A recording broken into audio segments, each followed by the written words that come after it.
Hello viewers, welcome to my common algorithms tutorial.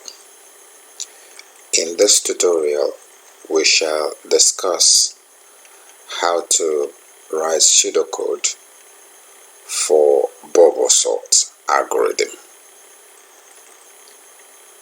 Let's look at the example that we have to work on. This table represents a list of numbers 9, 4, 2, 6, and 5 with the indices 0, 1, 2, 3, and 4. So what this simply means is that the first value, 9, exists in positional index of 0, 4 exists in the positional index of 1, 2 exists in the positional index of 2, 6 positional index of 3, and 5 positional index of 4. By the way, what do we really mean by BUBBLESORT? BUBBLESORT is simply an algorithm that is written to sort between two neighboring numbers in a list such that the greater number appears by the right hand side of the lesser number.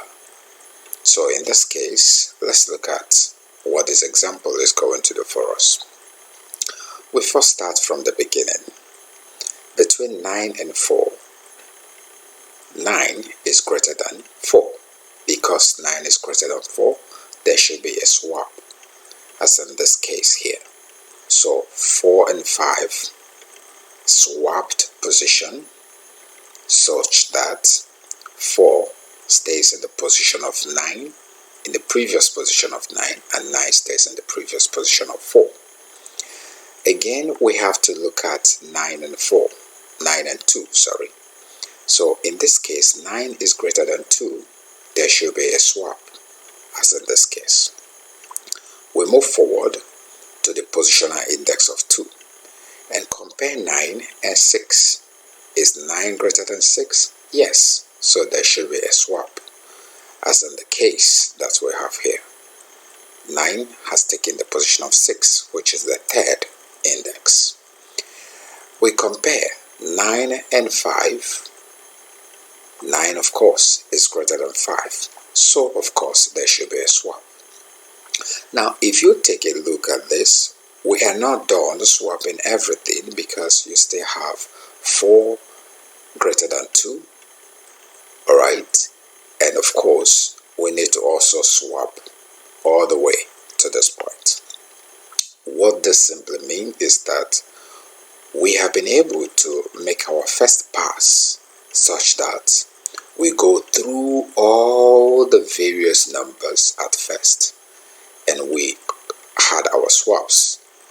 But again, we need to actually ensure that we swap until we have a perfect series of numbers that is sorted in ascending order. So to do that, we go to our next pass, starting from this value. So we have to check between 4 and 2. 4 is greater than 2, so there should be a pass. There should be a swap, and you have a swap here. Between 4 and 5, there shouldn't be any swap. Between 5 and 6, there shouldn't be any swap. Between 6 and 9, there shouldn't be any swap. So this is actually the overview of what we are going to be approaching algorithmically using pseudocode. Let's take a look at how this problem will be solved. First of all, we have to set a counter variable to be equals to 0. Most times, some programmers may decide to use this particular format as opposed to this set counter to 0. So either ways, you are also in charge of what you do. Now we also set swapped variable to true. So this simply means that the swap variable is going to be of the data type boolean. We have another third variable which is set to 0, that is swaps. What are these variables doing? The first variable is to take note of how many times we have actually gone through the loops. And of course, the second one, swapped, is going to store the value, the boolean value, true or false, when there is a swap or when there is no swap, as the case may be. The swaps takes note of how many swaps have been conducted, and we shall come back to this in a short while. Set length to length of the list. Now, the list I gave you as an example is actually random. It could be anything. So in that case, we are going to use the variable list to represent any list that we are interested in sorting. Having said that, we are going to approach this using nested while loops. What do I mean by nested while loops? A nested while loop is a kind of loop that contains another loop inside of it. As you can see, you have while swapped equals true.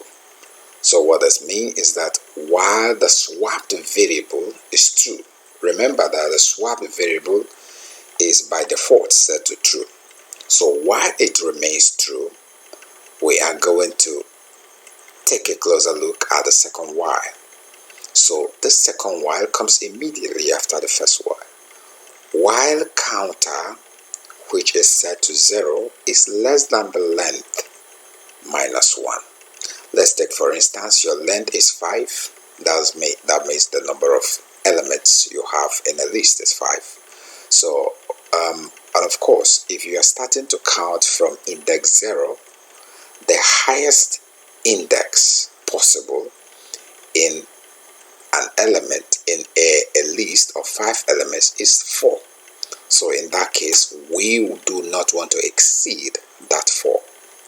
Alright, so now while counter is less than 4 in this case. It could be anything. I'm just using 4 to show you an example. Do the following. We have to take a look at the list of the existing counter. Let's say, for instance, to begin with, our counter is 0, and the list in 0 is going to be the first element that exists in that counter, in that list. Now, if the first element that exists in a given list is greater than the next element, which is the second element, then we need to swap. How do we swap? We set a variable called temp to contain the first element of the list, which is list of counter, and we set the list of counter. That means the first element, we assign to the first element the second element. This is the second element now, right? So having assigned it to the second element, we assign to the second element the first element, which is already contained in the temp variable. And again, because there is a swap, we are going to increment the number of swaps by 1. Remember, it is initially set at 0. Then we end if. So, at the end of this inner loop, which is the inner while loop, we are going to start all over again by setting our counter to be counter plus 1. So we are incrementing the counter such that the first counter was 0, so the second counter should be 1. Now, having the second counter means that We are now going to start looking at it from the second element. Alright, so this is what we're going to do. Remember, we moved from the first index to the second index. So that's how the comparison is going. Now we have compared the number at the 0 index with the number at the 1 index, and afterwards we compare the 1 index with the number at the second index. So this being the case, we are going to increment our counter by 1 so that it will increase the index number we are going to look at next.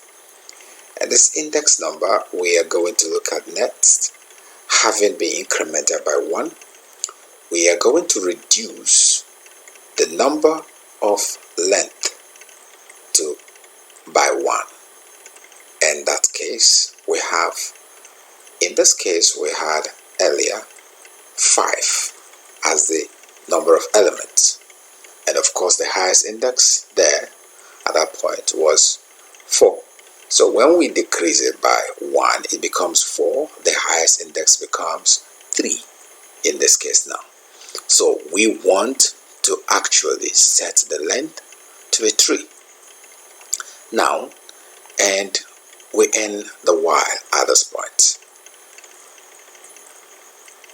At this point, we check whether the swaps within this outer loop is actually equals to 0 if we do not have a swap.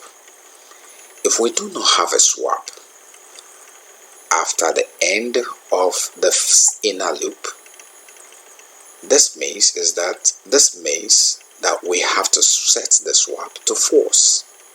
And of course, when we set the swap to false, it means that the loop stops automatically, because we can only execute what is within the loop when the swapped variable is true. Having said that,